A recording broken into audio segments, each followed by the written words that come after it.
How to remove debit or credit card from Steam. Let's get started. Launch your Steam app. Make sure you have already logged into your account.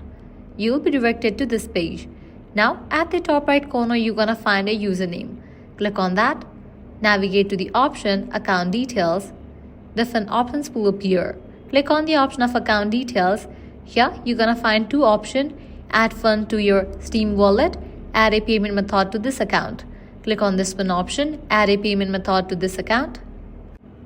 Now in this page, you're going to find your existing payment method. Now how to remove it. At the bottom of it, you're going to find the option of remove. Click on that. You'll get the pop-up. Click on confirm.